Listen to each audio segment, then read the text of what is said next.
Il était tard dans la nuit, et l'armée attendait le moment d'attaquer. Et le moment était venu. Ils l'ont vu.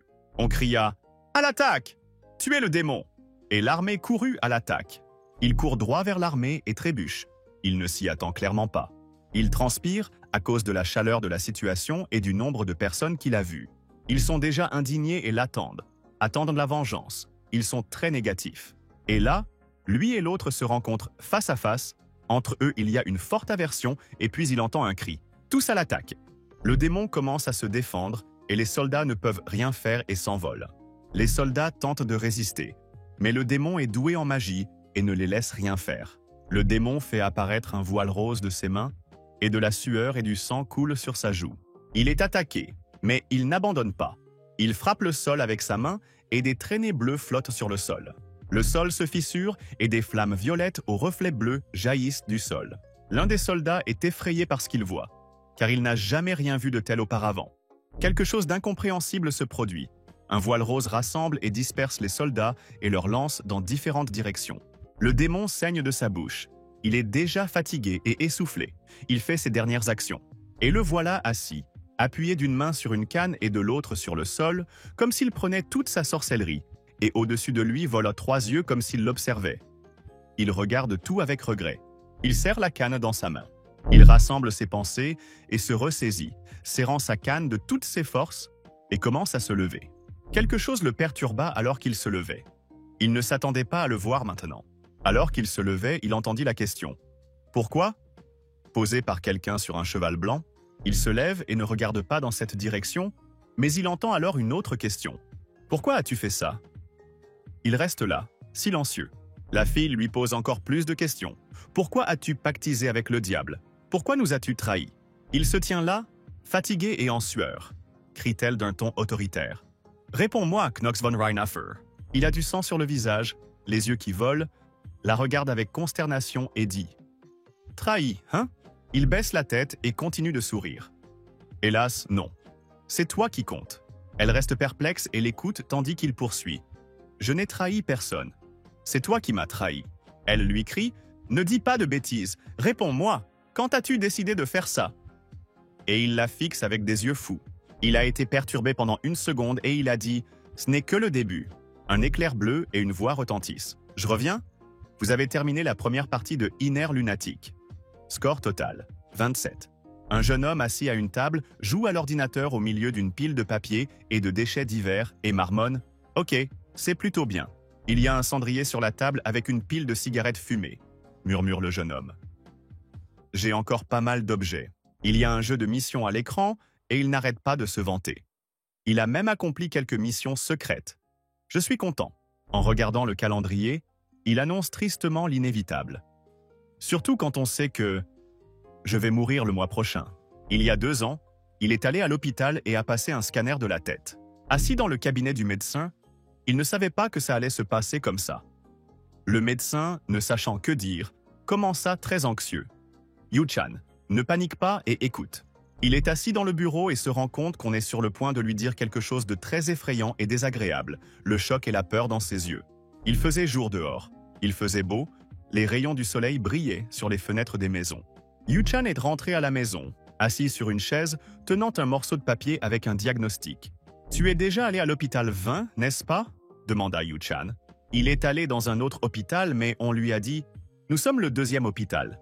Nous avons fait autant de tests. » Il est assis là, effrayé et triste, entendant seulement qu'il peut utiliser des médicaments pour soulager la douleur.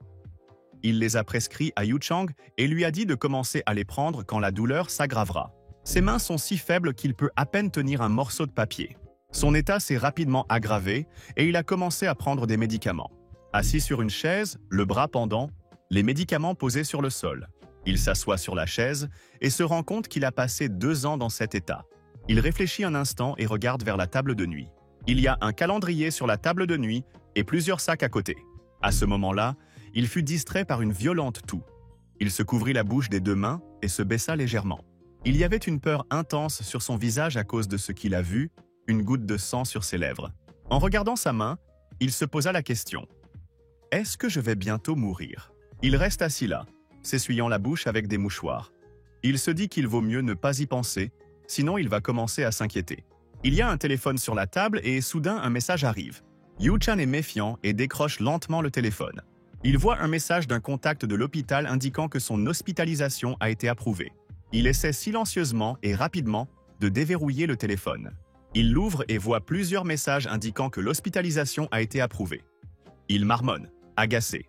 Il se renverse dans son fauteuil et se dit « De toute façon, personne ne se souviendra de moi plus tard. Et je n'ai personne de proche non plus. » Serrant une serviette ensanglantée dans ses mains, il dit « Je ne vais nulle part dans mon état actuel. » En décrochant le téléphone, il voit des dépliants incompréhensibles. S'arrête et lit. Un patient atteint d'un cancer en phase terminale a été diagnostiqué. Le dépliant suivant dit « Croyons ensemble » et d'autres dépliants d'église. Ci-dessous, souhaitez-vous être hospitalisé dans notre hôpital? Il prend brusquement tous ses tracts dans sa main et les serre. Jetant les tracts de la table, il saisit la table à deux mains et baisse la tête. Il est assis, la tête baissée, et des larmes de désespoir coulent de ses yeux. Il lève la tête vers l'écran de l'ordinateur. Son visage est tout en larmes.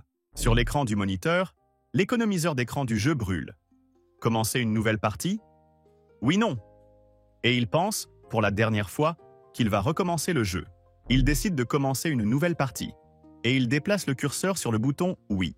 Une boîte apparaît sur l'écran pour choisir un surnom pour le jeu. Il écrit « Carl ». Tout en larmes et échevelé, il se demande qui il va créer cette fois-ci. La musique commence à jouer en arrière-plan et certaines compétences du personnage s'affichent à l'écran. Et donc, dit Yoon, et si vous prenez la sensibilité au mana, et l'escrime et les arts martiaux. Il est confus par ses choix et quelque chose apparaît sur l'écran. Et ce qui est apparu, c'est qu'il a reçu une pénalité. Continuez à sélectionner les paramètres. Le neutre est vide et le négatif est mortellement malade. Il est assis à réfléchir à son personnage dans le jeu et à choisir ce qu'il sera. Il est assis, affalé sur sa chaise, décide si son temps est compté, puis laisse le personnage faire ainsi. Le jeu lui demande s'il souhaite démarrer le jeu avec les paramètres de personnage actuels. Tenant à peine la souris dans sa main, il répond « Étrange question », feuilletant, et puis quelque chose commence à lui arriver. Il ne comprend pas ses sentiments, son visage est choqué et il ne comprend pas ce qui se passe. Il s'allonge sur sa chaise, la panique sur son visage, avec une lueur bleue incompréhensible en arrière-plan. Que se passe-t-il? Apparemment, à cause du choc, il se penche trop en arrière et la chaise ne tient pas et commence à tomber. En tombant, il ne voit qu'une table avec un ordinateur et rien d'autre. En tombant, il crie « Non! Suis-je en train de mourir? Est-ce la fin ?» Et frissonnant, il se couvre le visage de ses mains. Un message apparaît sur l'écran. La création du personnage a commencé. Yoon hurle. J'imaginais la mort différemment, du moins. Je pensais qu'il allait se suicider. Le signe de signature réapparaît, le nom du personnage a été modifié de force. Synchronisation, 4%, 6%, 19%. Je vois une pièce avec les fenêtres ouvertes sur la véranda et un soleil éclatant. Synchronisation, 71%. Encore le panneau indiquant « Personnage créé ». Et puis il commence à bouger son bras sans s'y attendre. Il est allongé sur le lit, recouvert d'une couverture, reprenant lentement conscience. Réalisant qu'il n'est pas du tout chez lui, il s'assied brusquement dans son lit. Il panique et la sueur coule sur sa joue. Il ne comprend pas comment il est arrivé là. Alors qu'il sort lentement du lit, il pose une question. « Où suis-je » Il commence à réaliser qu'il a déjà vu ça quelque part. Laissant tomber ses pieds tremblants et moites sur le sol, il crie « Non !» Il traverse la pièce en titubant et réalise qu'il était bel et bien là. Il court vers le miroir et s'y regarde et réalise. Soudain, il hurle. Avec sa main touchant le miroir, il termine la question. A-t-il été transporté au jeu? Il hurle « Knox ?» Il réalise qu'il est le principal méchant de ce foutu jeu. Il ne pensait pas que la dernière phrase du personnage s'appliquait à ça. « Je reviendrai. Ce n'est que le début. » Knox von Reinhaffer. Il est le seigneur des ténèbres dans le jeu. Sa famille est étroitement liée aux Lunatiques, l'organisation la plus criminelle au monde. Il est le cadet des 5 enfants Reinhaffer. Dans sa famille, depuis des générations, tous les enfants sont maîtres de l'épée, des arts martiaux et de la magie. Sauf qu'il s'est avéré défectueux. Pour réussir, il conclut un pacte avec un diable d'un royaume oublié. Il devint le seigneur des ténèbres et le principal méchant d'Iner lunatique. Des gouttes de sueur ruisselèrent sur son visage, ses bras et son cou. Se prenant la tête d'une main et le visage de l'autre, il se dit « Je suis le seul à être devenu Knox. Et la question se pose, suis-je sûr de ne pas rêver? Il se tient près d'un miroir, se regarde et touche ses cheveux et son visage. Un carré noir avec des informations de base flotte au-dessus de sa tête. Il y a une fenêtre d'état. Informations de base. Compétences positives. Compétences négatives. Horrifié et surpris, il examine ses statistiques et ne comprend pas pourquoi elles sont faibles et son endurance est à 2. Tout aussi incompréhensible, il se demande pourquoi il y a autant de compétences négatives. Il commence à réaliser que ce sont les statistiques avec lesquelles il créait son personnage. Tenant cette carte dans ses mains, il se souvient de ses paroles. La vie était courte là-bas. Alors elle sera courte ici. Debout et se souvenant que lorsqu'il a créé le personnage, il n'avait qu'un seul souhait. Debout et dans son esprit, il voulait que le personnage lui ressemble. Il se souvient d'être assis devant son ordinateur et d'avoir dit qu'il voulait un personnage qui n'aurait rien à perdre. Il ne serait pas aimé, il serait gravement malade et mourrait bientôt. Tenant ces caractéristiques dans sa main, il ne savait naturellement pas et ne pensait pas que cela se passerait ainsi. Une autre fenêtre apparaît, indiquant qu'il y a un message non lu. Il ne comprend pas de quel message il s'agit. Il lit le message. Il dit « Bonjour Yu-chan, ou devrais-je t'appeler Knox ?» Il reste là, perplexe, et se demande « Connaît-il son nom ?» Il se souvient d'une photo d'un homme et d'une femme tenant un bébé dans les bras. Yu-chan, c'était le nom des parents qu'il n'a jamais vus. Il se tient debout, le poing sur les lèvres, et dans sa tête, c'est lui qui l'a amené là. En lisant, il suppose qu'il s'agit d'une personne de son passé. Et le message dit qu'il ne se souvient probablement pas de lui. Mais il doit dire quelque chose. Il est choqué par ce qu'il a écrit. Il le suit depuis longtemps. Il ne comprend pas ce qui se passe. Il écrit ensuite qu'il le suit depuis 2 ans. Et qu'il revient sans cesse vers lui. Alors, encore une fois, bon retour. Il reste là, à regarder la signature de bienvenue. Mais il ne réalise pas où et qui est ce retour. Poser une question à quelqu'un le rend complètement fou. Il fait jour dehors, il fait chaud, et il a une vue plongeante sur les immeubles de grande hauteur. Il se tient à la fenêtre et se demande si l'endroit où il se trouve actuellement est sa réalité. Il commence à s'énerver et serre les poings, car tout cela lui paraît absurde. Il lève les yeux et voit le message suivant. Celui qui l'a déplacé ne peut pas lui en dire beaucoup sur lui-même. Quelqu'un veut l'aider, mais il ne voit pas comment. Il lui dit d'aller à l'académie d'Eldan. Devant lui se trouvent de nombreux jeunes hommes et femmes vêtus de magnifiques uniformes noirs, chemises blanches et cravates bleues. Il commence à conseiller à Yu de s'entraîner et d'acquérir de l'expérience, et d'essayer de suivre l'histoire originale au plus près. Il lui dit que la vérité éclatera d'elle-même. Yu est horrifié et lui crie d'arrêter, et c'est tout. Debout, le dos tourné au balcon, il se frotte la tête pour oublier ses informations et décide qu'il a besoin de rassembler ses idées. En se regardant dans le miroir, il décide de mettre de l'ordre dans sa tête et dit, tout d'abord, qu'il est né de nouveau comme l'antagoniste principal du jeu Inner Lunatic. Il se souvient avoir dit qu'il ne pouvait pas trop s'écarter de l'histoire originale. Mais cela lui importe peu, car, selon son interprétation, l'issue est finalement la même, la mort. Il reçoit à nouveau une lettre avec une salutation à son nom, puis l'auteur change immédiatement d'avis et décide de l'appeler Nock. Yu commence à accepter que Inner Lunatic est devenu sa réalité. Il continue de regarder le message et de dire que cela ne signifie pas qu'il peut abandonner ses souvenirs perdus. Le livre s'ouvre et un arbre en sort, rayonnant d'un rayon lumineux, tandis que la voix de Yu résonne en arrière-plan. Peu lui importe le prix qu'il devra payer pour s'en tenir à l'histoire principale et recouvrer la mémoire afin de survivre. Il se tient debout, le poing serré, furieux. Il est sûr d'être prêt à devenir un véritable méchant pour atteindre un tel objectif. Debout, un homme au visage nonchalant, vêtu d'un costume noir, tient une canne. Il n'y a presque aucune différence entre son ancienne vie et celle-ci. Il y repense avec un léger sourire narquois. Il commence à se souvenir de ce moment, il y a 2 ans, lorsqu'il n'avait pas perdu la mémoire et s'était assis pour la première fois dans le cabinet du médecin. Il était alors en phase terminale et chaque minute le rapprochait de la mort. Il vivait sa vie dans la peur d'attendre la fin. Debout dans une grande pièce à l'intérieur luxueux, il se rend compte que rien n'a changé, à part les décors, dans un monde qu'il connaît comme sa poche. Knox demande un numéro au système et il lui donne le 4 février 1812. Il lui reste 1 an avant d'entrer à l'académie. Il réalise qu'il n'a plus beaucoup de temps et sourit légèrement. Il a accepté la situation dans son ensemble et sourit maintenant, car cela lui plaît. Il décide de tenter sa 28e tentative de passe parfaite. Il se dirige vers la porte avec une bonne humeur et une excellente attitude. Alors que sa main saisit la poignée de la porte et tire dessus, il ressent de la douleur. Il ne réalise pas ce qui s'est passé. Le système lui rappelle alors que son trait négatif a été activé et qu'il a développé une inflammation du poignet due à une maladie. Il lui recommande repos et traitement. Il quitte la pièce, marche tranquillement dans le long couloir et regarde autour de lui. Il marche en réfléchissant à lui-même et sans regarder devant lui, il est très curieux de son corps et du fait qu'il est très faible. Soudain, une jeune fille qui ressemble à une servante lui rentre dedans. Des assiettes tombent de ses mains sur le sol et se brisent en plusieurs morceaux. Elle tombe par terre, crie et se tient la tête. Elle est toute rouge à cause de ce qui s'est passé. Knox crie de douleur, le serviteur qui est tombé, Monsieur Knox crie d'horreur. Les serviteurs à proximité se tiennent debout, horrifiés. Il plisse les yeux jusqu'aux larmes à cause de la douleur dans son bras, criant fort qu'il souffre beaucoup. Après s'être calmé, il la regarde attentivement et réalise que son visage lui est familier.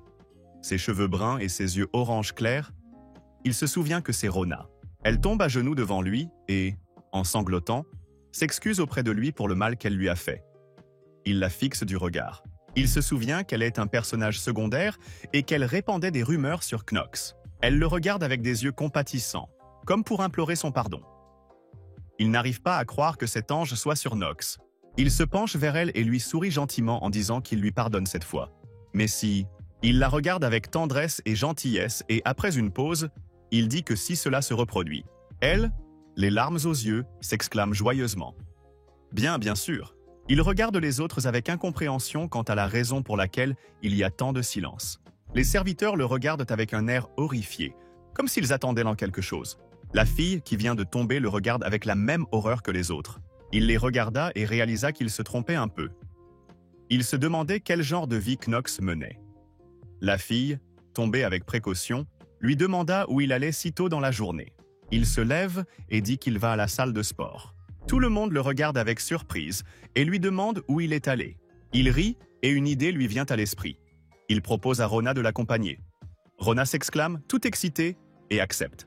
Il se dirige vers le couloir et elle dit doucement à ses amis de ne pas dire qu'il veut la battre. Il marche dans un long et beau couloir, elle marche timidement devant et il marche calmement et avec confiance derrière. Elle s'arrête sans se rendre compte de ce qui se passe et il avance tranquillement. Il marche et il n'a qu'une chose en tête, l'essentiel est de survivre. Il se souvient de la façon dont il est tombé avec la chaise sur le sol et se souvient de cette sensation de mort. Il est allongé sur le sol, la tristesse dans les yeux et les larmes qui coulent lentement. Il ne veut plus mourir. En se promenant dans la cour de la maison, il se rend compte que pour survivre, il doit s'habituer à son nouvel environnement, et le plus rapidement possible. S'arrêtant, il porte sa main à son menton et marmonne qu'il a une chance. Rona s'arrête non loin de lui, mais elle ne sait pas de quoi il parle. Il se souvient d'une carte, il réalise qu'ayant parcouru le jeu 27 fois, il en connaît tous les pièges. Il demande qu'une fenêtre d'état apparaisse. La fenêtre apparaît de nulle part et il regarde à travers. Inner Lunatic est un jeu où anges et démons s'affrontent au sein d'un empire. Il a conquis de nombreux fans à travers le monde. La particularité de ce jeu est qu'il existe une vaste gamme de personnalisation permettant aux joueurs de choisir différents traits. Si vous avez des caractéristiques comme ordinaire et talentueux, vous pouvez en choisir autant que vous le souhaitez. Mais les compétences uniques ne peuvent être utilisées qu'une seule fois. Lui et Ronja se tiennent devant les escaliers, et il a pensé qu'il lui serait facile, avec des compétences uniques, d'atteindre le sommet. Il se tient debout, le regard sérieux. Après tout, il possède même 2 compétences uniques. Dans ce jeu, il existe un concept de caractéristique de pénalité. Lorsque la compétence choisie dépasse vos limites, comme la sensibilité au mana, le jeu propose une autre compétence. Mais grâce à l'avantage du système qui vous analyse et sélectionne la bonne compétence, vous pouvez en choisir 2 uniques. La maîtrise de l'épée et des arts martiaux confère au porteur la capacité de manier une épée, vous permettant d'atteindre l'apogée de l'escrime. Il existe également la sensibilité au mana, qui augmente la sensibilité à la magie, permettant de lancer des sorts plus efficacement. Debout avec un visage attentif, il se rend compte qu'il possède de nombreuses compétences utiles. Par exemple, le privilège du héros Vision, qui ouvre les fenêtres de statut d'autres personnages au porteur. Ou, par exemple, le jeu d'acteur, qu'il pourrait utiliser. Cela permet de se comporter naturellement en toute situation. Et un esprit calme au combat aide à garder son calme et une vision claire de la situation. Mais tout cela comporte aussi des aspects négatifs. Être en phase terminale, par exemple, est la pire chose qui puisse arriver. Il regarde par la fenêtre de conditions ouvertes sur les traits négatifs. C'est là qu'il commence à avoir vraiment peur et à sourire étrangement, réalisant qu'il n'est qu'une maladie parmi d'autres que l'hôpital attend avec impatience. Les joueurs souffrant d'anémie ne peuvent pas marcher sur des surfaces froides sans sort de réchauffement. Et ceux dont le système immunitaire est faible peuvent s'évanouir au moins une fois par chapitre. En tenant sa tête et en riant, il réalise qu'il n'a aucune chance. En regardant la grande maison devant lui, il décide qu'il va régler les problèmes au fur et à mesure qu'ils se présenteront. Rona voit qu'ils ont atteint la salle d'entraînement, mais ne croit pas qu'il y va vraiment, le regardant d'un air très interrogateur. Elle se rend compte que c'est là qu'il va vraiment. Il se tient là, regardant ce bâtiment, comme s'il rassemblait ses pensées. Il entre dans le bâtiment et elle continue de le fixer sans savoir quoi faire pour le suivre ou non. Il ouvre les portes et entre en pensant à ce dont il a besoin. Il doit d'abord se débarrasser de la malédiction de faiblesse. Car avec cette malédiction, le joueur est condamné à être faible dès la naissance, ce qui réduit de moitié sa vitesse de développement et sa résistance aux ennemis. Il leva l'épée en bois vers le haut. C'était dur pour lui. Tenant l'épée en bois au-dessus de sa tête, il a dit que peu importe combien vous réfléchissez, la conclusion est la même. En baissant l'épée devant lui, il se rend compte que cela devient très dur pour lui. Tenant l'épée avec ses dernières forces, tout en sueur et avec de l'horreur dans les yeux, il se rend compte qu'il est foutu. L'épée tourne et tombe sur le sol en pierre. Knox tombe à côté de l'épée sans force et il n'en est arrivé qu'à une seule chose. Des larmes de sueur perlèrent sur son visage et de la salive coulait de sa bouche. Il ne pouvait pas brandir l'épée plus de 10 fois. Et la malédiction de la faiblesse ne faisait qu'empirer les choses. Des murs et des colonnes en pierre, des petites fenêtres et un drapeau sur un mur, c'est ce qu'il voit maintenant. Légèrement soulevé du sol, il regarda la pièce. C'est bien que le choix d'armes soit large. Le seul problème, c'est que la lignée de la famille Rheinaffer est entièrement consacrée aux épées. Les mots ne manquent pas pour décrire la famille Rheinaffer, mais la meilleure d'entre elles, c'est la maison de la lame des ténèbres. Ce surnom ne leur est pas étranger. Tout cela est dû à leur maîtrise de l'épée et à leur recours à la magie noire pour écraser leurs ennemis. La lame du commandant est à blâmer. Également connue sous le nom de lame impitoyable des ténèbres, le chef de famille la transmet à son successeur, le futur chef. La tradition de la transmission de la lame perdure encore aujourd'hui. Il ne réalise pas à quoi cela sert. Outre une maîtrise de l'épée, une famille noble offre de nombreux avantages, le plus important étant l'argent. Assis sur le sol et regardant autour de moi, je me rends compte que l'argent est en effet la chose la plus importante. Il serre joyeusement sa paume en poing et le lève, car l'argent est excellent. La famille Rheinaffer est l'une des plus nobles familles de la noblesse. Bien sûr, ils sont très riches. Il se dit que même son plus jeune fils, inutile, n'aura jamais à travailler pour gagner sa vie. Et surtout, le père de Knox, Théo, ne se soucie pas de savoir où Knox dépense son argent ou pourquoi. Et Knox n'est pas le genre de personnage. Il est le plus jeune fils d'une famille noble. Il tient à peine debout et il pense que l'essence de sa personnalité est limpide. Et il va en tirer le meilleur parti. Debout sur des genoux tremblants, il se rend compte que Rona est prête à faire ce qu'il veut pour le moment. Rona se tient à côté de lui et lui demande de ne pas lui demander de faire quelque chose de bizarre. Il rit du fait qu'il ne sait même pas courir. Quelques minutes plus tôt, Rona apporte quelque chose à Knox et il s'approche d'elle. Sur le plateau se trouve de l'eau chaude dans un bol, une serviette, une carafe et une tasse. Rona baisse la tête et dit qu'elle a préparé tout ce qu'il a demandé, à savoir une épée en bois, une serviette et de l'eau. Elle le regarde et n'arrive toujours pas à croire qu'il allait s'entraîner. Il lui demande s'il y a quelqu'un dans les parages et lui demande de venir le voir. Elle se met immédiatement à sangloter et essaie de se défendre et de crier ce qu'il veut faire ou frapper. Il se met un peu en colère et ne sait pas de quoi elle parle. La prenant doucement par l'oreille et lui murmurant quelque chose, elle écoute attentivement. Il se penche vers son oreille et lui dit ce qu'elle doit faire. Elle accepte, mais en même temps, lui demande sur quoi il veut dépenser beaucoup d'argent. Elle lui dit que ce qu'il vient de dire est complètement absurde. Il lui dit en souriant de se taire et de faire. Elle se met à pleurer et lui demande de ne pas être en colère contre elle. Elle s'est rapidement enfuie en marmonnant qu'il n'avait pas changé du tout. Il se souvint que Rona lui avait apporté de l'eau. Il regarda l'épée posée sur le sol et murmura qu'il ne savait pas à quelle vitesse elle en aurait fini. Mais peut-être demain. S'approchant du plateau avec la théière et la tasse, il attrapa la théière que Rona avait apportée. Fermant les yeux, il commence à boire le thé et pense qu'il doit se débarrasser de la malédiction et augmenter son endurance, Il ne s'attendait pas à ce que ce soit si grave. Alors qu'il buvait du thé, quelqu'un s'approcha de lui par derrière. Il prit peur et cessa de boire. Une voix d'homme se fit entendre derrière lui, le saluant. Se retournant et voyant qui c'était, il lui crie avec indignation. Le majordome en chef, Rudwell Diernark. Il est l'un des principaux gestionnaires du domaine Rheinhafer, et il n'est clairement pas quelqu'un avec qui on peut traiter facilement, comme il le souhaitait. C'est un conseiller du père de Knox, ainsi que le chef de la famille Rheinhafer, Theo von Rheinhafer. C'est ce qu'il était. D'une main tremblante et faible, il pose sa tasse et réalise qu'il va devoir transpirer avec lui. Il regarde le majordome avec sérieux et méfiance, ne sachant pas encore ce qu'il veut. Soit il ne devrait pas s'en soucier, soit il a remarqué que quelque chose de suspect se passe. En plaçant la tasse sur le plateau, il pense qu'il peut maintenant résoudre cette situation. Il demande calmement au majordome ce qu'il fait ici. Après tout, il est censé servir le chef de famille. Compétence d'acteur activée. Le majordome baissa la tête et dit qu'il avait reçu l'ordre du chef de partager. Knox fut choqué d'entendre cela. Le majordome lui dit qu'on lui a demandé de faire venir Knox pour dîner. Knox tremble sans comprendre et lui demande si le majordome plaisante. Knox se demande s'il veut dîner avec lui et lui demande de lui dire qu'il ne peut pas ce soir. Knox ne comprend pas pourquoi le chef de famille invite un jeune homme à dîner. Le majordome poursuit en annonçant que la dame de la famille Stilliner est venue et qu'elle semble vouloir suivre une formation de chevalier. Le majordome commence. Si le monsieur ne veut pas se joindre au dîner, le majordome dit que le monsieur sera fou. Knox le regarde très en colère et sérieux. Knox soupire lourdement et répond qu'il le comprend. Le majordome regarde Knox d'un air interrogateur, comme s'il attendait quelque chose. Le majordome lui demande s'il a quelque chose à dire puisqu'il n'est pas lui-même aujourd'hui. Le majordome dit à Knox qu'il n'était pas attiré par les épées auparavant, mais qu'aujourd'hui il a décidé de venir dans la salle d'entraînement. Le majordome demande s'il peut demander pourquoi il est ici. Knox lui répond calmement « Laisse-moi clarifier quelque chose ». Knox dit que, bien qu'il soit le majordome en chef, il ne devrait pas contrarier son jeune maître.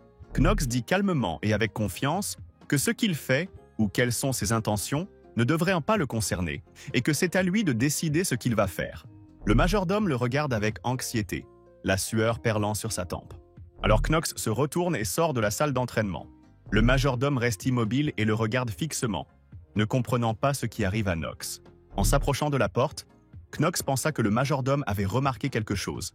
Le majordome décida de tout rapporter au chef de famille. Le temps dehors était chaud.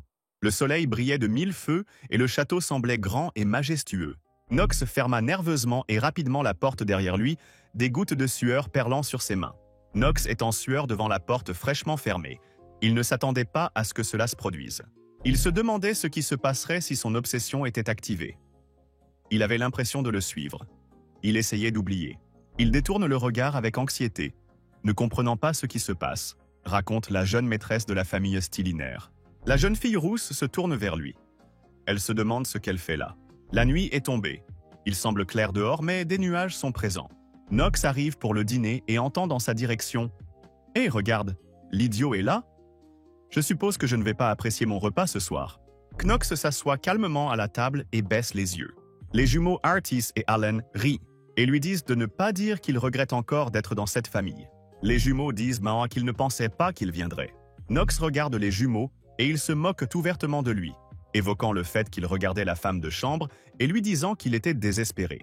Knox dit grossièrement qu'il n'a rien fait. La porte du réfectoire s'ouvre et une voix en sort. Les servantes s'inclinent. Quelqu'un dit que tout le monde est entré. Knox lève la tête et regarde avec des yeux coupables. En passant devant Knox, Ton von Rheinhafer le regarde d'un air très menaçant. Knox regarde la maîtresse et une voix se fait entendre en arrière-plan. Tous en place. Le chef de la famille Rheinhafer, le père de Knox, et une fille aux cheveux roux avec une voix agréable dit bonjour. Une belle jeune fille regarde tout le monde avec un sourire et se présente. Son nom est Talia von Stilliner, et elle est heureuse de voir tout le monde. Ton lui dit que la jeune maîtresse est venue suivre une formation de chevalier et qu'elle restera dans leur domaine pour le moment. Les frères la regardent sans la quitter des yeux. Ton accompagne Talia à la table avec les mots « Fais comme chez toi, tu es la bienvenue ici ». Knox se lève de sa chaise. Talia, héroïne et personnage d'inner lunatique affrontant le futur méchant Knox. Knox regarde Talia avec tristesse. C'est elle qui va bientôt lui enfoncer une épée dans la poitrine. Il fait déjà nuit dans le palais, les lumières sont allumées. Tone marmonne que Knox a décidé de se joindre à eux également. Knox détourne le regard de Talia, à la fois embarrassée et triste. Talia le regarde d'un air incompréhensible, comme si elle voulait lui demander quelque chose.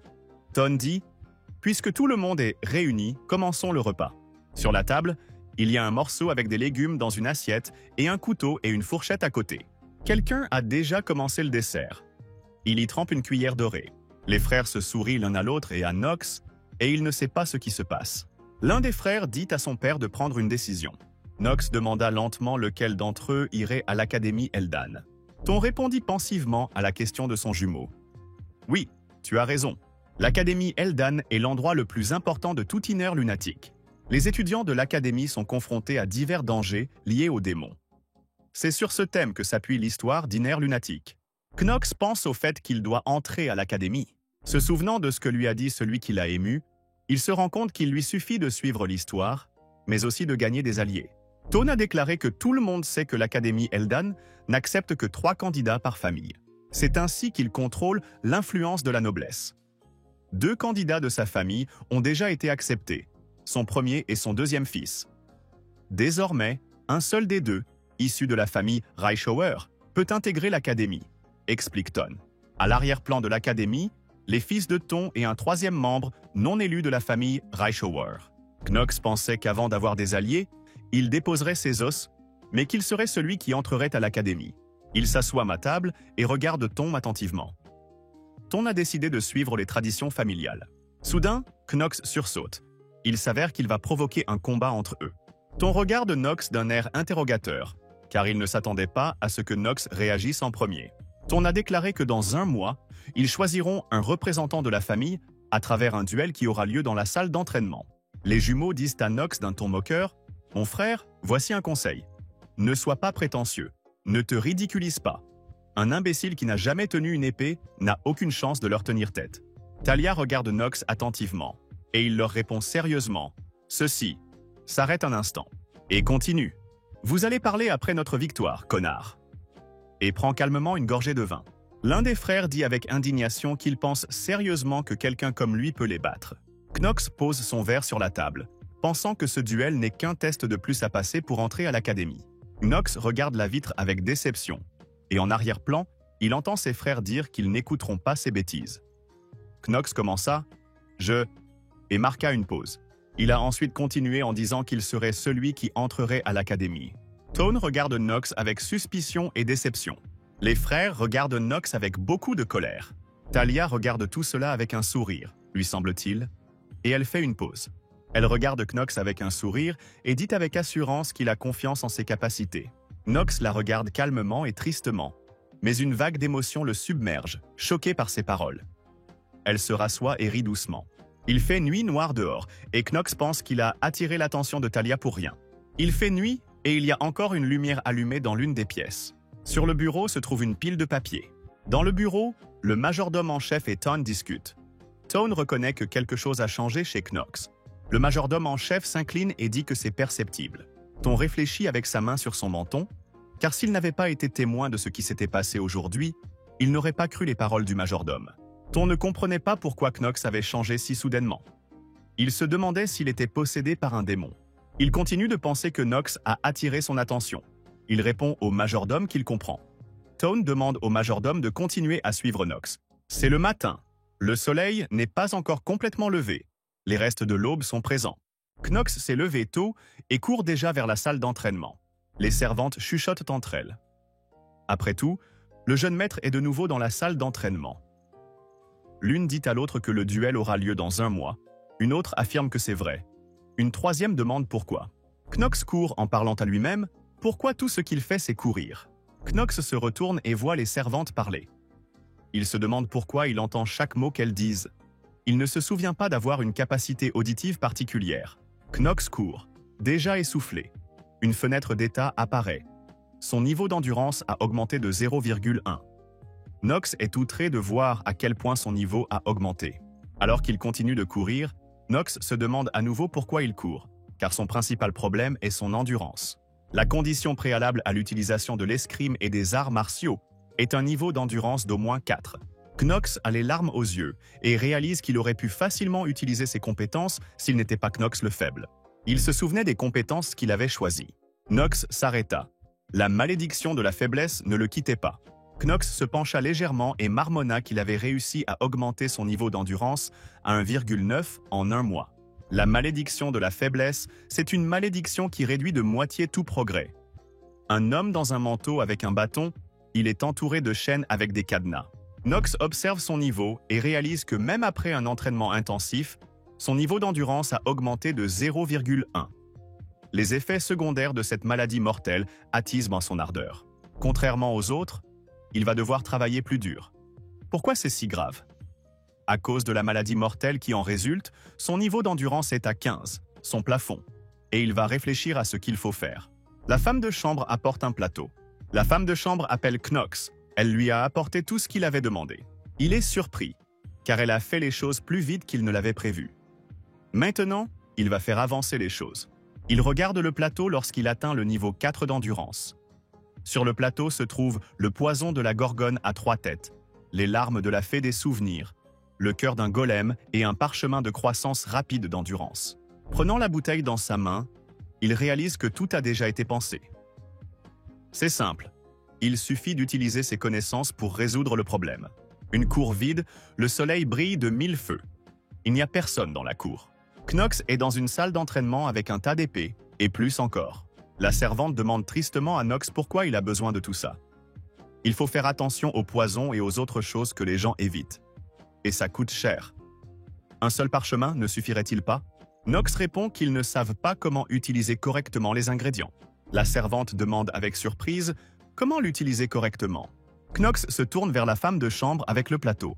Knox tend lentement la main vers la bouteille bleue. Il boit rapidement le contenu de la bouteille. La servante crie avec horreur que cela contient du poison. Knox devient pâle et couvert de gouttes de sueur. Il répond à la servante que c'est mortel. Il se sent très malade. Une fenêtre d'état apparaît. Il a pris le poison, sa santé s'est multipliée par 1,5. Il est à 9 minutes et 59 secondes de sa mort. Knox attrape le plateau et s'appuie dessus. Knox tend à nouveau la main vers quelque chose posé sur le plateau. La servante crie qu'elle va chercher le majordome en chef. Knox lui ordonne de rester immobile. Il prend une bouchée de ce qu'il a pris sur le plateau et dit doucement. Voilà à quoi ça ressemble. La servante crie à Knox que le cœur n'est pas comestible. Une fenêtre apparaît indiquant qu'il a consommé le cœur du golem. Il commencera progressivement à se pétrifier. La fenêtre suivante apparaît, la recette secrète a été activée, le poison de la gorgone à 3 têtes interagit avec le cœur du golem. Knox observe calmement avec un sourire, tout fonctionne parfaitement. Il explique tout, c'est tout. Normalement, le cœur de golem est utilisé pour transformer les gens en fossiles, ou pour améliorer rapidement la santé, ou pour créer des golems artificiels. Mais lorsque le poison de la gorgone à 3 têtes entre en jeu, la recette secrète est activée et le poison de la gorgone à 3 têtes interagit avec le cœur du golem, la malédiction de faiblesse disparaît. Knox est heureux. Il lève la main et crie joyeusement victoire. La malédiction de la faiblesse est levée. La servante est horrifiée. Elle pense que le jeune maître est sur le point de mourir. Il reste une dernière étape à Knox. La femme de chambre lui demande s'il va bien. La servante ferme les yeux. Elle ne comprend pas ce qu'il fait ni pourquoi. Knox commence à déboutonner sa chemise. Elle interpelle « Jeune maître ». Knox regarde calmement la femme de chambre et déboutonne sa chemise. La femme de chambre continue de lui crier dessus. La servante regarde ce qu'il fait et, sans s'en rendre compte, elle prend l'ingrédient suivant. Il commence à verser le contenu de la fiole sur lui-même. Une fenêtre s'ouvre, des larmes de souvenirs de fées. Les larmes de fées coulent sur le visage de Knox. Le processus de pétrification dû au cœur du golem s'est arrêté. Les larmes interagissent avec le cœur du golem. Il a une sensation étrange. Il a activé la recette secrète et obtient le don de compétence, progression. Tout se déroule comme prévu. La compétence est positive. Il a activé le don de progression et jusqu'à ce que l'endurance atteigne le niveau 5, les statistiques doubleront. Dernière étape, il ramasse le parchemin. Il déchire joyeusement le parchemin, les cheveux en bataille et le sourire aux lèvres. Il a utilisé le parchemin d'endurance et sa croissance d'endurance sera doublée. Il y réfléchit, il a brisé la malédiction, puisque la bénédiction de progression limite les débuffs de la maladie incurable, il a déjà utilisé le parchemin. Il est très heureux. Son rythme de progression actuel devrait être plusieurs fois supérieur à celui des personnes normales. Donc maintenant son endurance devrait augmenter plus rapidement. La servante se jeta dans les bras de Knox. Il se sentit un peu blessé. Il la repousse légèrement, elle lui demande s'il va bien. Il se tient le côté. Elle pensait qu'il avait perdu la tête alors qu'il commençait à se déshabiller. Il l'insulte et lui demande d'aller chercher une serviette. Elle se lève et le regarde surprise, les larmes aux yeux. Elle lui tient la manche et il lui sourit légèrement, pensant que maintenant que la malédiction a été levée, il devrait être indulgent avec elle. Il dit en riant « naturellement bien ». Elle lui demande s'il est sûr de ne pas avoir besoin d'appeler le majordome en chef et s'il veut se reposer. Il se retourne et dit que tout va bien. Elle reste là et l'écoute en silence. Elle lui demande ce qu'il va faire maintenant. Il répond avec un sourire qu'il va aller courir. Le temps dehors est parfait. Le soleil brille de 1000 feux. Il court dans la cour, un peu surpris de reprendre ses esprits. Il se met à courir et la servante court après lui. Quelqu'un regarde de loin Knox courir et la servante le suit. La fille pose son coude sur le rocher. Elle est surprise de la façon dont il le fait. Elle le regarde sérieusement appuyé sur son bras. Elle ne comprend pas pourquoi quelqu'un d'aussi faible prendrait part à un combat contre ses frères. Emma, la servante de Talia, se tient à proximité et dit qu'il est inconvenant de brûler le plus jeune fils de la famille Rainafer avec son regard. La servante répète encore que c'est une mauvaise manière. Mais Talia continue, non vraiment. Talia le montre du doigt et dit à Emma qu'il ne manie pas d'épée, mais qu'il court seulement en rond. Les chevaliers Rainafer se sont portés volontaires pour l'aider dans sa formation, mais il a osé refuser. Elle dit avec indignation que dans 1 mois, il sera réduit en miettes et que ce sera la fin de l'histoire. Elle rumine et s'énerve. Elle est sûre que c'est ce qui va se passer. Elle regarde la porte, se demandant pourquoi elle s'en soucie, se disant que ça suffit. La servante regarde Talia d'un air interrogateur et demande à madame. Talia dit qu'elle sera bientôt de retour et part quelque part. Talia se rendit dans la cour où Knox courait maintenant. Elle sortit dans la cour et se leva, seule son ombre était visible. Talia se tenait devant Knox, alors qu'il était assis là où une femme de chambre se trouvait non loin de là en criant « Attendez !»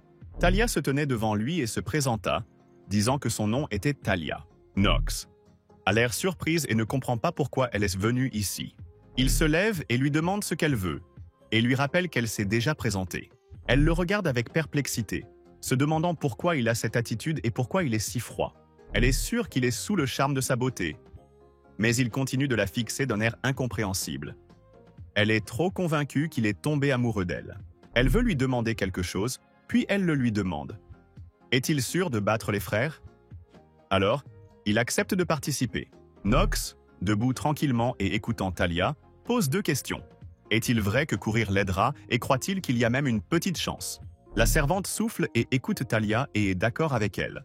Talia offre fièrement et joyeusement son aide à Knox. Mais il se retourne et s'éloigne, en marmonnant qu'il refuse et demande grossièrement à partir. Elle ne parvient qu'à demander cela. Talia est très en colère face au comportement de Knox. Elle ajoute qu'elle a gentiment proposé son aide, mais qu'il a refusé. La femme de chambre est horrifiée et crie que les filles n'aiment pas qu'on leur parle comme ça. Talia lui crie d'oublier et commence rapidement à marcher. Tali le frappe avec son épaule alors qu'il passe, lui disant de faire ce qu'elle veut. Il répond juste « aïe ». Knox se tient avec la femme de chambre et ne comprend pas ce qui s'est passé. Elle lui demande s'il ne comprend vraiment pas. Il regarde Talia s'éloigner et dit que les choses ne vont faire que se compliquer davantage maintenant. Il regarde ses statistiques et se rend compte qu'elle est très talentueuse dans Inner Lunatic. Elle regarde ses statistiques et se rend compte qu'elle est très forte. Seuls les hommes très forts ont une endurance de niveau 4. Elle a des statistiques d'endurance très élevées, mais comparée aux 3 grands maîtres d'épée du continent, ou même l'un des 4 grands mages. Mais il faut être honnête, elle a de bonnes chances d'atteindre leur niveau. En réfléchissant davantage, avec son élément feu, elle peut déjà tuer 3 démons. Mettant fortement l'accent sur son élément feu, la magie de l'élément feu utilisée par Talia peut éveiller des flammes blanches, qui serviront à tuer un Nox possédé par un démon dans le futur. Il a l'idée de faire de Talia son allié. Mais l'histoire changerait alors trop. Il se rend compte qu'il doit trouver un moyen de suivre l'histoire aussi précisément que possible, mais aussi d'éviter la mort pour commencer. Il se demande s'il est possible d'être en bon terme avec quelqu'un qui tuera ensuite. 1 mois plus tard, le soleil éclatant brille dans la pièce. Talia marche calmement dans le couloir en tenant son épée. Elle regarde tristement quelque part, comme si elle se souvenait de quelque chose. Tout le monde est surpris par elle à l'entraînement, car elle comprend tout très vite. Quelqu'un dit avec un sourire « ce qui est attendu de la fierté de la famille Stilliner. Cela résonne dans ses oreilles. La fierté de la famille Stilliner. Elle lève les yeux comme si elle avait vu quelqu'un à laquelle elle ne s'attendait pas. Se laissant tomber au sol à côté de l'épée brisée, elle demande « Sœur ?» Debout, elle ne regarde pas vers l'avant, mais penche légèrement la tête vers le bas comme si elle avait honte. Elle prit la poignée de l'épée dans sa main, se préparant à se défendre. Elle se demande tristement si elle peut devenir chevalier. Un chevalier ne doit jamais succomber à la cupidité et demeurer humble. Il doit se sacrifier pour servir le bien commun. Pour devenir digne, il devait maîtriser l'art de l'épée et de la forme. Elle se demandait comment il allait vaincre des frères qui s'étaient entraînés pendant des années. Il fait sombre, mais Talia pense qu'il est impossible pour Knox de vaincre ses frères. Le lendemain, il fait beau et chaud dans la cour. Le soleil réchauffe de ses rayons. Les rayons du soleil frappent la pièce et brillent intensément. Knox et son frère jumeau se tiennent l'un en face de l'autre, préparés. Depuis le balcon au-dessus, on voit Talia, le majordome en chef, Ton et une femme. Une femme, c'est la première femme de Théo, Fissilia. Théo appelle Rodville. Il tourne la tête sur le côté. Théo demande quelle sera l'issue du duel selon lui. Il hésite, ne sachant pas quoi lui répondre. Quelqu'un crie fort pour demander l'attention des personnes présentes dans la pièce. Le duel officiel est annoncé, qui déterminera qui est digne d'entrer à l'Académie Eldan. Knox regarde son adversaire avec une attitude qui est sur le point de commencer. Le jumeau saute pour attaquer, et Knox essaie de se défendre. La salle de formation est lumineuse, le soleil brille joyeusement à travers les fenêtres. Théo pose à nouveau la question. Ce qu'il en pense? Rodwell le regarde. Il regarde Théo et dit, compte tenu des récents combats du jeune Monsieur Allen, que la victoire est définitivement la sienne. Théo est entièrement d'accord avec Rodwell. Fissilia observe attentivement le duel. Théo et Rodwell poursuivent leur conversation. Rodwell demande au directeur s'il a un avis différent sur la question. Théo voit que le jeune Monsieur Knox a bien changé, mais il ne croit pas à sa victoire. Knox regarde son adversaire et Théo pense que ce serait injuste s'il gagnait. Théo a gravi les échelons jusqu'à devenir le chevalier derrière le chef de famille. L'art de manier une épée peut être trompeusement fascinant, mais le résultat final est étonnamment simple. Peu importe combien vous pratiquez, et peu importe combien vous perfectionnez votre habileté avec une épée. Il n'existe qu'un seul levier qui puisse tout faire tourner dans votre direction et mettre à genoux la personne qui vous domine. Un mur infranchissable, un talent insondable. Le majordome regarde d'un air interrogateur. Il ne sait pas si le jeune maître est doué d'un tel talent. Le majordome regarde Théo et écoute, mais la possibilité est toujours là. Théo est assis à regarder le combat et continue en disant que le sang de la famille Reinaffer coule en lui. Ce qui signifie qu'il y a une chance que le plus jeune fils soit né avec le talent d'un empereur d'épée. Une fenêtre s'ouvre et la compétence épée de Knox n'est pas activée. Il crie avec indignation. « Votre jet !» Il expire avec lassitude et pose son épée, se demandant d'où lui vient un tel karma. Il sait qu'il a un score de chance élevé ou qu'il est dans la colonne négative. Finalement, il n'a jamais réussi à augmenter son endurance à 4. Des fenêtres s'ouvrent à l'activation de la compétence, augmentant son endurance de 0,1. Le soleil se couche déjà dans la cour. C'est déjà le soir et Knox court toujours. Et dans sa tête, seules ses statistiques d'endurance ont augmenté de 0,1. La servante court après lui et l'appelle précipitamment. Elle court avec le peu de force qu'elle a, sanglotant déjà d'épuisement, lui demandant si elle doit courir avec lui. Knox se retourne et répond qu'absolument, sinon ce ne serait pas si drôle. Il lui dit de tourner la tête, qui s'occuperait de lui si ce n'était elle. Elle l'entendit dire autre chose. Il lui tend un mouchoir. Il a une autre course pour elle. Elle le regarde avec indignation, lui et le mouchoir. Il pense qu'elle l'a déjà maudit 100 fois dans sa tête. Elle prend le mouchoir et fronce le nez à ses paroles, se mordant la langue. Il se moque d'elle, parce qu'elle a l'air très drôle. Il regarde et réfléchit, car elle doit avoir une assez bonne endurance, veut-il voir? Une fenêtre apparaît avec les caractéristiques de la femme de chambre, il est très indigné. Il ne croit pas que la servante soit plus forte que l'homme moyen, il se demande ce qui se passe avec ses Reinaffers. Il est en colère, mais elle ne comprend pas. Après tout, son endurance initiale est supérieure à la sienne, pour laquelle il travaille depuis 1 mois. Il est offensé. Elle lui rappelle que c'est le soir et que demain c'est le duel, et qu'il a besoin de se reposer. Il lève les yeux vers le ciel, réalisant à quelle vitesse les jours passent. Le temps presse. Le jour du duel, son frère regarde Knox. Il lui suggère de se rendre avant qu'il ne soit trop tard. Le jumeau déclare avec suffisance qu'il est une honte pour la famille. Et moqueur, qu'il est son petit frère et qu'il ne peut pas le combattre à pleine puissance. Il répond qu'il ne semble pas vouloir que Knox abandonne. Le frère rit, convenant avec Knox qu'il veut impressionner la fille de la famille Stilliner. Et Knox doit l'aider. Knox détourne le regard et dit qu'il n'est pas sûr qu'elle soit un bon choix. Il regarde ses statistiques, il a une endurance de 8. Allen demande en riant s'il a aussi un œil sur elle. Knox réalise que les méthodes conventionnelles ne le convaincront pas et qu'il lui faut donc autre chose. Il affirme que le duel est une opportunité d'intégrer l'académie. Ils se tiennent face à face et écoutent le discours avant le duel. Knox von Reinaffer et Allen von Reinaffer doivent accepter les résultats tels qu'ils seront. Aucune objection ne sera acceptée. Knox est nerveux et regarde Allen. S'il échoue maintenant, c'est fini. Il doit retrouver la mémoire et découvre qui lui a envoyé cette lettre. Dans 1 an, il sera mort. Knox serre son épée plus fort. Ils entendent le cri, sont-ils prêts? Ils entendent un sursaut et le frère attaque immédiatement Knox. Knox recule devant l'attaque, l'épée de son frère heurte le sol en pierre. Leurs pieds se déplacent rapidement sur le sol. Knox regarde son frère et réalise qu'il pourrait perdre. Il se défend et recule sur un genou. Knox le regarde avec indignation. Allen le félicite d'un ton moqueur pour le blocage qu'il a mis en place. Ils ont une ruée très puissante, le vent de leurs mouvements balançant la salle dans tous les sens. Knox n'apprécie pas l'idée de jouer Inner Lunatic. Il le regarde sérieusement et continue. Si tu perds maintenant, tu n'auras plus d'avenir. Mais si tu gagnes, une fenêtre d'état apparaît et indique que son endurance a encore augmenté de 0,1. Knox regarde avec surprise des gouttes de sueur sur son visage à cause du duel. Il est heureux. Il doit gagner maintenant pour être invincible plus tard. Allen le regarde d'un air interrogateur et dit que sa tête a reçu suffisamment de coups. Il continue le combat, Allen rétorquant d'un ton moqueur qu'il peut en prendre encore quelques-uns. Knox hurle. Fissilia les regarde et rit, car c'était stupide de prêter attention au changement chez le jeune homme. Allen frappe l'épée de Knox et il tombe. Fissilia est sûre que son fils sera admis à l'académie. Elle marmonne que ce duel est pathétique. Théo regarde avec tension le duel de ses fils. Fissilia a de mauvaises pensées sur cette famille. Théo dit au majordome qu'il a apprécié les changements apportés par Knox, qu'il attendait ce duel et que c'est le mieux qu'il puisse faire. Il envisage d'y mettre fin. Knox est déjà essoufflé par le duel. Si cela continue, il lui faudra beaucoup de temps pour récupérer. Allen demande à Knox s'il est essoufflé. Allen et Hertz sont talentueux, mais pas assez. En fait, comparé à son premier fils, ils ne sont rien. La capacité de tout garder sous contrôle, associée à l'incroyable puissance avec laquelle il submerge son adversaire. Une épée sombre de domination.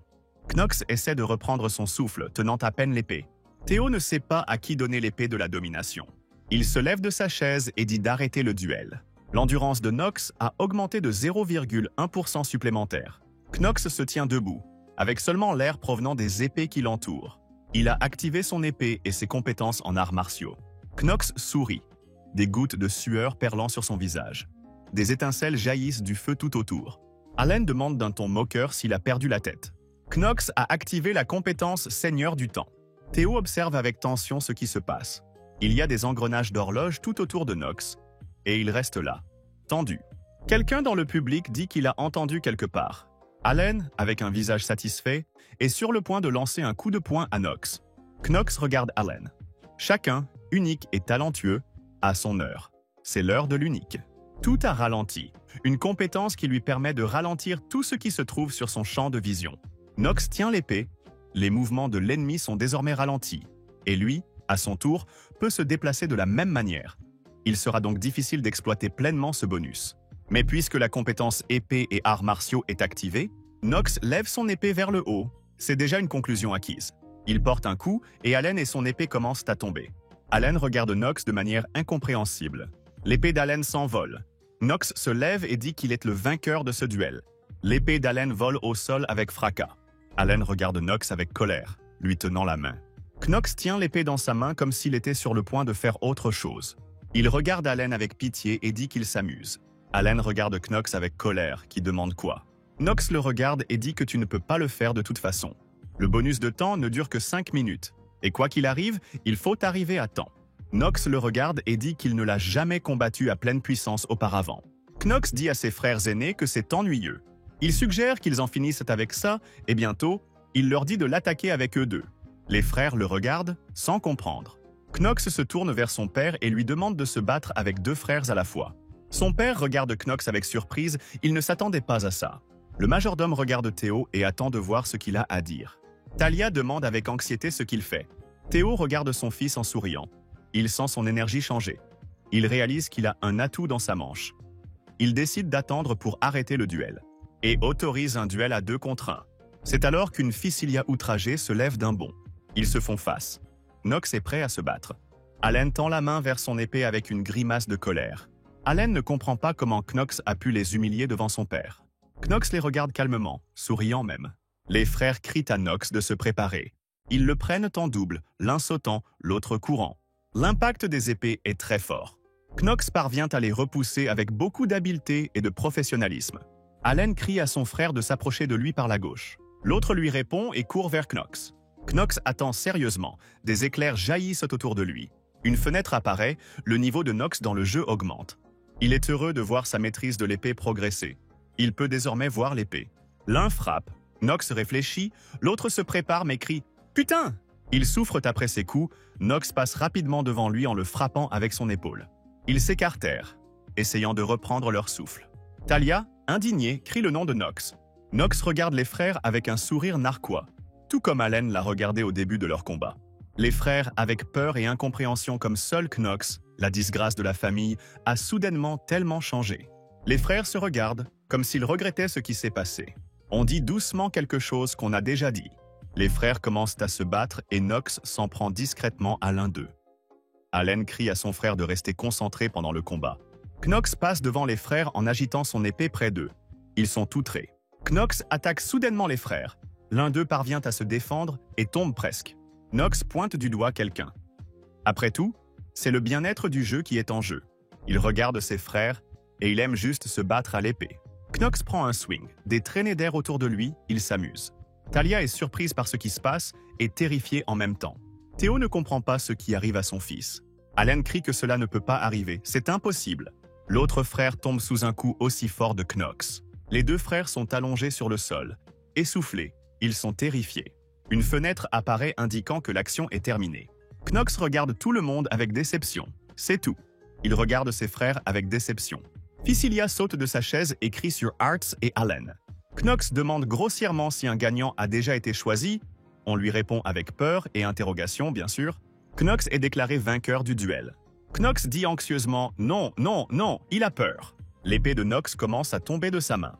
L'épée tombe sur le sol en pierre avec un bruit sourd. Théo se lève et, avec un visage sérieux, regarde tout ce qui se passe.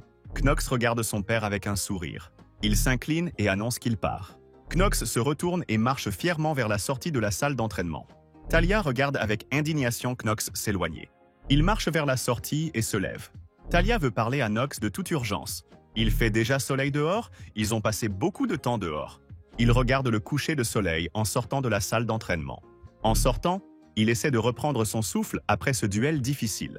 Surpris, il regarde quelque part sans se rendre compte de ce qui se passe, pourquoi il y a du sang. En regardant sa main couverte de sang, il se rend compte qu'il utilise cette compétence depuis longtemps. La compétence bonus.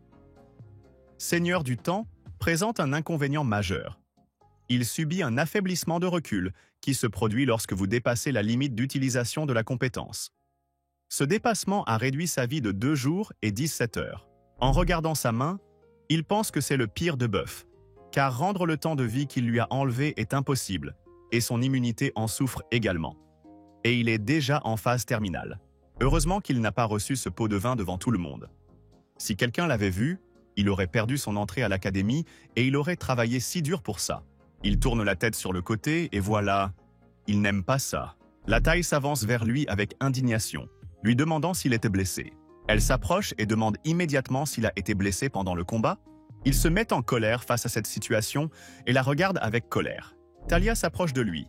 Il le regarde d'un air interrogateur. Il réalise qu'elle l'a remarqué. Il se demandait pourquoi elle était la seule parmi eux. Mais il ne peut pas révéler à Théo la récompense. Il commence à devenir brutal. Elle dit comment une telle mauviette peut gagner un combat contre 2 hommes. Il demande avec colère ce que... Elle rougit et commença à se justifier en disant « Je pense » et marqua une pause. Elle se sentit gênée par ses paroles et après une pause, elle continua en disant qu'il l'avait mal comprise. Il y a un mois, elle n'avait jamais vu Knox tenir une seule épée dans ses mains. Ce jour-là, il avait seulement agité maladroitement une épée en bois. Il n'avait aucune chance de gagner. Tout est question de talent naturel. Talia doit apprendre comment il l'a éveillé et comment il l'a développé. Mais une fois le combat terminé, lorsqu'il fut laissé seul, il avait l'air brisé. Elle ne comprend pas ce qui se passe, ni pourquoi il est dans un tel état. Après tout, il vient de vaincre ses frères, avec son talent et son caractère unique. Elle regarde Knox et voit un perdant désespéré, comme les autres le lui ont assuré. Mais en fait, il se démène pour gagner. Elle le regarde avec regret. Elle le regarde, il tousse légèrement dans sa main. Elle lui demande s'il va bien et tend la main vers lui. Il repousse brusquement sa main avec son bras avec indignation. Il lui dit avec colère de retirer ses mains. Il prend la tête avec horreur et avoue que depuis 2 ans, il se complaît littéralement dans son addiction au jeu. Il lui est donc difficile de socialiser avec les gens. Il est très attentionné puisqu'elle est encore son meurtrière. Elle croise les bras devant sa poitrine, le début je viens et fait une pause. Talia, embarrassée, dit pardon et rien de plus. Knox est surpris par ses excuses. Il ne s'attendait pas à ça de sa part. Elle ignorait qu'il prenait si au sérieux le maniement de l'épée. Elle dit qu'il était né faible. Elle a compris pourquoi il ne s'entraînait qu'en endurance. Elle s'excuse de son comportement répréhensible. Elle dit que le rôle du perdant lui est devenu lassant. Bien qu'il soit différent, elle répète les mots de sa femme de chambre, que tout le monde peut faire des erreurs et tirer des conclusions hâtives, dit Talia embarrassée. Knox est gêné de ne pas savoir quoi lui répondre maintenant. Elle est toujours honnête, avait-il remarqué en jouant. Malgré ses talents de chevalier et son appartenance à une famille noble, il n'est pas étonnant qu'elle ait du mal à admettre ses torts. Talia se tient en armure, une épée à la main, le visage grave. Il lui dit tristement que si elle le pense vraiment, elle ne devrait parler à personne du sang. Talia crie avec indignation et s'exclame « Pas question ». Knox la regarde et réalise qu'il n'a pas à s'inquiéter que quelqu'un découvre ce qui s'est passé. Knox part au manoir et crie à Talia de tenir parole. Elle prend soin de lui. Talia le regarde déçue. Elle est très triste. Il fait nuit. Il y a quelques nuages dans le ciel, mais les lumières sont allumées dans le manoir. Théo reste assis à y réfléchir, tandis que son intuition se confirme. Théo parle au majordome. Il lui demande s'il pense que Knox est vraiment talentueux. Le majordome répond qu'il ne comprend pas pourquoi. Il a cédé au début. Parmi les jeunes hommes de son âge, y compris tous les jeunes messieurs, il est le meilleur. Théo est d'accord avec le majordome, mais il ne comprend pas non plus pourquoi.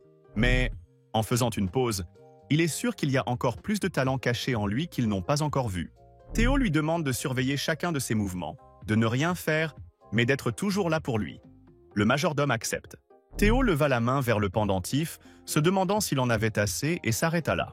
Il regarda sa main et continua. Le talent d'hériter de la lame impitoyable des ténèbres. Il regarde le majordome avec anxiété et dit qu'il n'a pas le temps. Il poursuit en disant que le majordome s'est vu confier une affaire d'une complexité incroyable. Depuis la fenêtre, on peut voir le majordome s'incliner, disant qu'il ne le laissera pas tomber.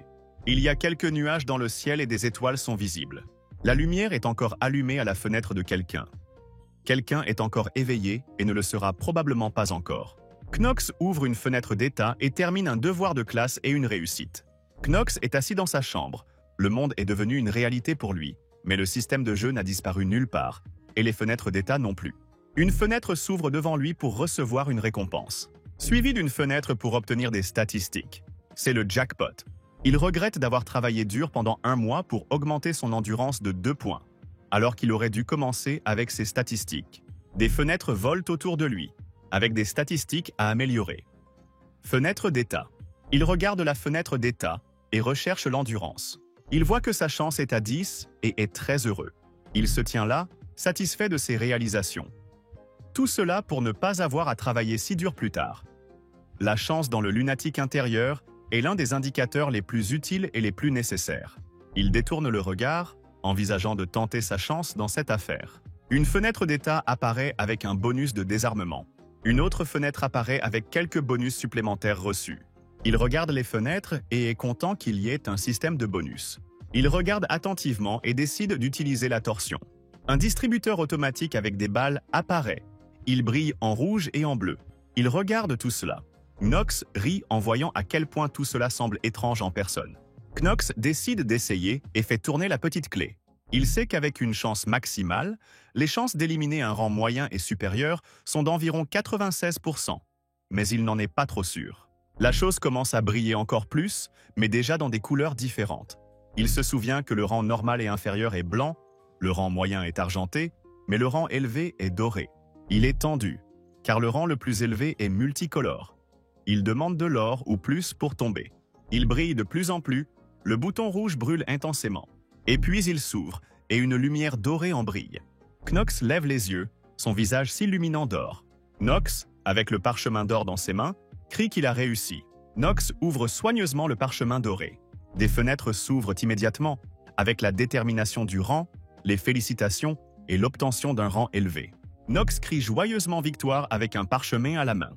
Une nouvelle fenêtre s'affiche avec des informations sur les compétences et les compétences actives. Knox crie un bas. Il est très content de ce qui se passe, les joues rouges. Il détourne le regard avec un visage satisfait. Après tout, il a eu le pire de bœuf aujourd'hui, mais la récompense n'est rien non plus. Il regarde par la fenêtre et réalise quelle compétence lui incombera. Ce sera l'un des secrets de la famille Rheinaffer. En s'arrêtant un instant, il aura besoin de cette compétence pour l'obtenir. Après tout, Théo rassemblera bientôt tous les frères au domaine. C'est alors que Knox utilisera cette compétence. Une fenêtre s'ouvre, l'invitant à utiliser un bon à usage unique. Knox se souvient soudain qu'il doit retourner au domaine de Rheinaffer. Une cérémonie de remise de diplôme a récemment eu lieu à l'Académie Eldan. Gren von Rheinaffer, deuxième fils de la famille Rheinaffer, a dû voyager pour devenir chevalier. Knox, se portant la main au front, réalise qu'il doit découvrir le secret et s'occuper de Graen au plus vite. Il n'a pas le temps de rester les bras croisés. Une chose le réjouit. Il espère qu'il n'aura plus à s'inquiéter pour Thalia. Se souvenant de son visage triste et confus, il réalise qu'elle ne trahira pas sa promesse. Mais elle n'a aucune raison de socialiser non plus. Il fait nuit, le manoir est lumineux dehors, car il n'y a pas de nuages. Le matin arrive, le manoir est déjà illuminé par le soleil. Knox est plus calme que jamais. C'est ce qu'il pensait seulement le soir. Dans le couloir, il voit une Thalia sérieuse. Calmement, mais légèrement mécontent, il lui demande s'ils n'ont pas arrangé les choses hier et ce dont elle a encore besoin de lui. Elle baisse doucement la tête et demande une histoire et marque une pause. Il la regarde avec inquiétude, lui demandant quoi lui dire. Elle s'indigne et lui demande de lui raconter comment il est devenu soudainement si fort. Thalia demande à Knox de raconter comment il est devenu si fort. Knox reste là, tranquillement, silencieux, ne sachant pas quoi dire. Il s'approche et lui dit qu'elle a épié ses séances d'entraînement tout le mois. Elle le regarde avec surprise. Thalia est confuse et surprise à la fois car elle pensait qu'il ne l'avait pas vu. Elle court après lui et lui crie de l'attendre et de lui raconter comment il s'entraînait. C'est à ce moment-là qu'il se souvient de la sœur de Thalia et de la façon dont elle essayait toujours de la faire avouer. Il s'arrête, dit « Tu sais ?» et marque une pause un instant, continuant avant de poser de telles questions et d'essayer de découvrir comment s'est déroulée sa formation. Il lui conseille calmement de trouver son talent. Elle le regarde avec surprise. Elle ne s'attendait clairement pas à ce qu'il lui donne un tel conseil. En y réfléchissant, Knox ne sait pas quoi dire ou lui conseiller d'autre. Il se retourne pour partir et la dernière chose qu'il lui dit est d'arrêter de se comparer aux autres. Thalia se lève et regarde Knox s'éloigner. Thalia le regarde simplement avec la bouche ouverte. Elle est surprise par les mots qu'il a dit. Les larmes montent aux yeux de Thalia. Il vient de s'éloigner. Il fait beau dehors. Il n'y a pas un seul nuage dans le ciel et le soleil brille de 1000 feux. Il marche sur une certaine distance en se demandant si elle va même courir après lui. Les serviteurs, les frères et Théo sont rassemblés près des écuries. Knox ne veut pas qu'elle sache qu'il cherche à percer le secret de famille. Elle doit le tuer. Théo se tient devant les écuries, regardant ailleurs comme s'il voyait quelqu'un. En regardant les écuries, quelqu'un l'imagine. Il y a plusieurs chevaux qui paissent dans le paddock. Elle est réputée pour élever les meilleurs chevaux du pays. Le majordome s'incline devant la tête. Théo voulait le voir. Théo dit que tout le monde est rassemblé. Le père regarde les garçons et leur demande s'ils savent pourquoi il les a appelés là.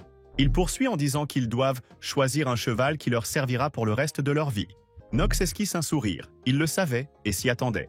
Un cheval, à la campagne, dans la famille Rheinaffer. Un animal sacré. Et si vous devenez mage ou chevalier, vous choisissez un cheval pour être votre compagnon de vie dès votre plus jeune âge. L'académie enseigne l'équitation, et plus tard dans le jeu, il y aura de nombreuses guerres majeures. Si un cheval meurt, il faut en élever un nouveau. Et déplacer de la magie, ça coûte cher. Knox est frustré par les limitations réalistes, les chevaux jouent donc un rôle important. Il sourit car c'est sa responsabilité de choisir le meilleur. Son père se tourne vers Knox, le vainqueur du duel, lui proposant d'être le premier à choisir un cheval. Les frères regardent Knox avec colère. En arrière-plan, ils entendent la voix de leur père et ce qu'il dit, qu'il n'y a qu'un seul essai. Knox détourne le regard avec un visage satisfait et fier. Knox est allé au corral avec les chevaux. Théo est curieux de savoir qui il va choisir.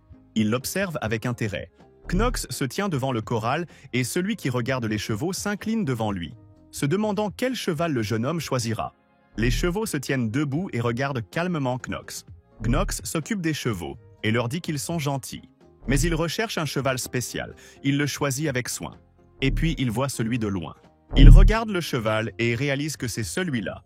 Il s'approche de ce cheval et celui-ci marche vers lui. Il se retourne et dit qu'il va la choisir. Les frères le regardent avec mécontentement et ne comprennent pas. Son père le regarde avec colère. Il ne s'y attendait pas. Il lui offre une nouvelle chance pour son choix. Knox regarde d'un air interrogateur et ne sait pas pourquoi un autre. Le cheval tremble et regarde Knox. Knox réalise qu'il pense qu'il a fait un mauvais choix. Knox regarde pensivement et une vision lui vient. Des fenêtres apparaissent. C'est un cheval d'obsidienne. Il a l'obscurité comme élément principal, de rang élevé. Les créatures les plus couramment invoquées ont des rangs. Ils dépendent de leur âge et de leur développement. Knox sait que le rang peut augmenter de plus d'un niveau. Il s'avère que ce cheval peut atteindre le rang le plus élevé. Elle est également en obsidienne, qui est le type de cheval le plus rare qui existe, nommé d'après la montagne de feu. Knox regarde son père avec déception et il le regarde avec colère. Mais s'il savait tout cela, il l'aurait choisi lui-même. Knox sourit, car il y a aussi des caractéristiques négatives. Compétence, ténacité, cheval de guerre talentueux, bravoure. Et les points négatifs, il lui reste 2 jours 16 heures et 12 minutes pour mettre les choses en perspective.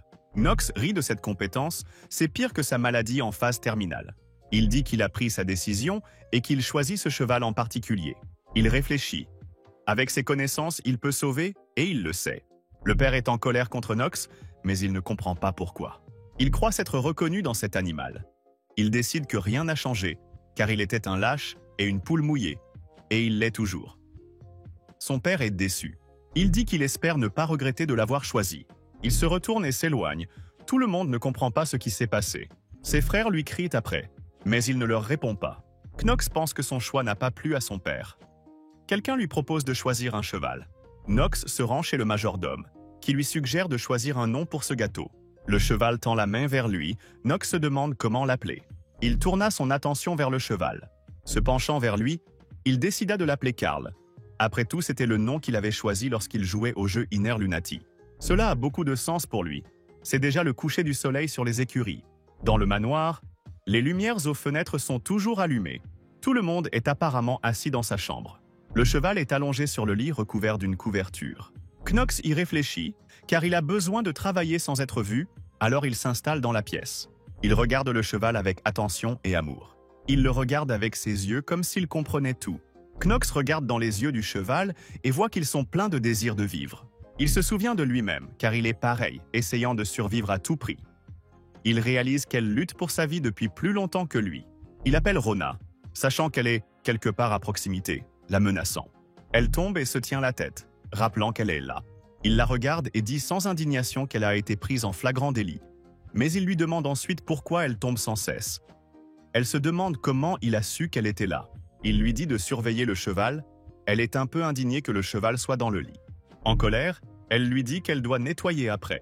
Il se moque d'elle et lui demande de prendre soin du cheval car il est malade. Le cheval regarde tristement la servante.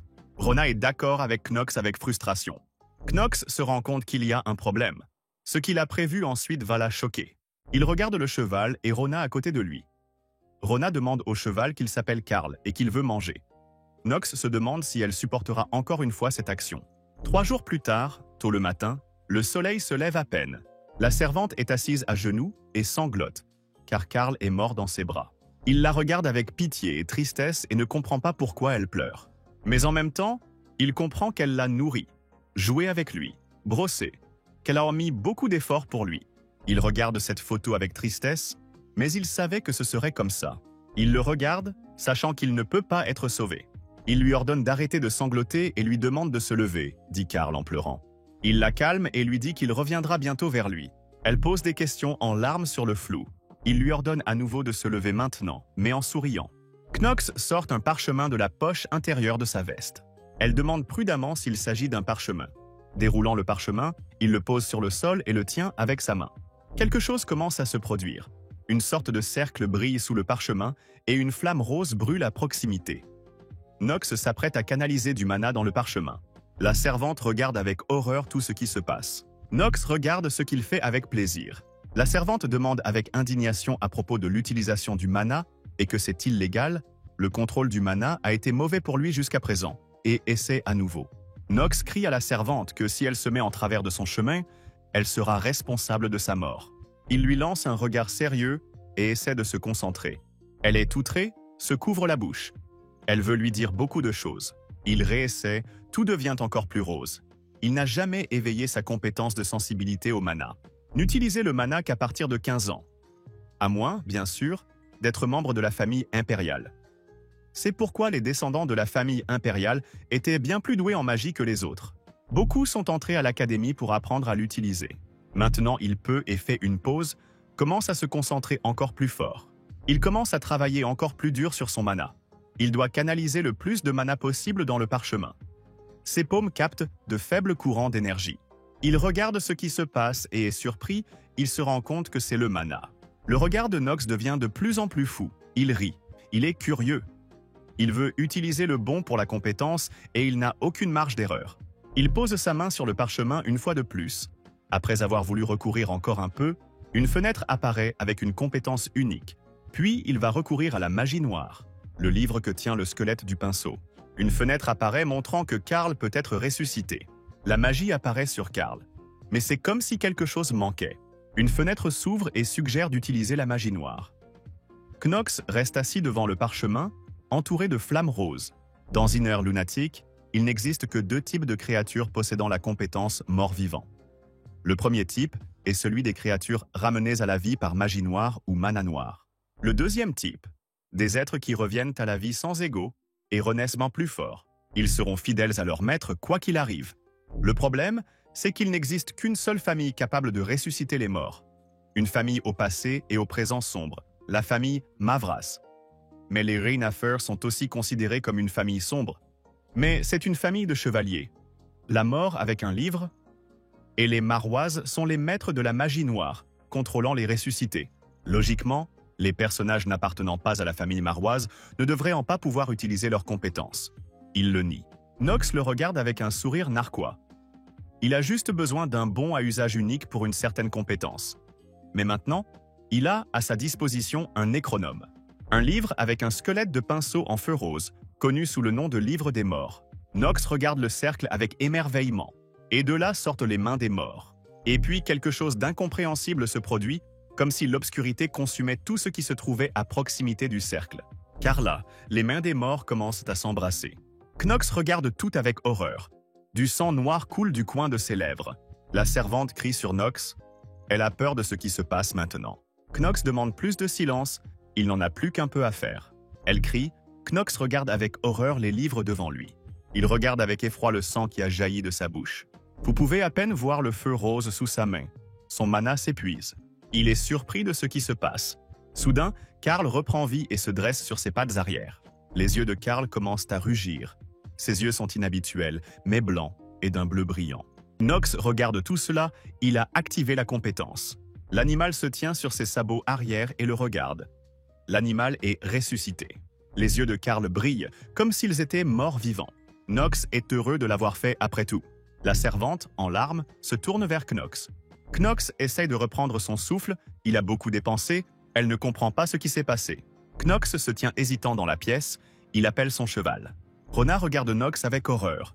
Le cheval à la crinière bleue s'approche de Knox et fait comme s'il s'inclinait. Les fenêtres de compétences et d'informations de base s'affichent. La fenêtre suivante est négative, la mort prédestinée supprimée. Knox crie victoire avec enthousiasme. Il pose sa main sur le cheval et lui dit qu'il est désormais son maître. Karl le regarde comme s'il voulait dire quelque chose. Knox commence à parler puis s'arrête, le regardant avec surprise.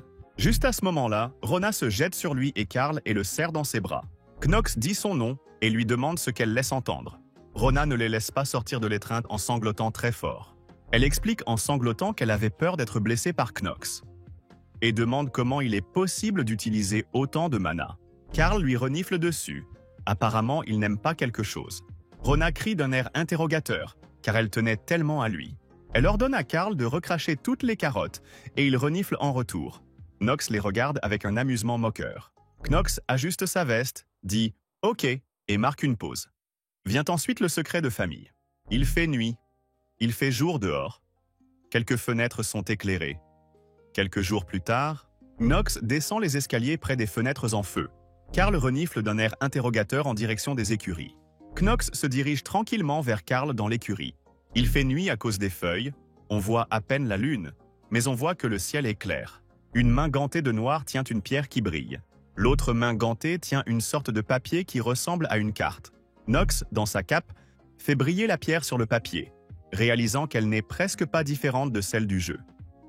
Knox regarde la carte avec nonchalance et l'examine. En repliant la carte et en la mettant dans son sac, il a eu de la chance.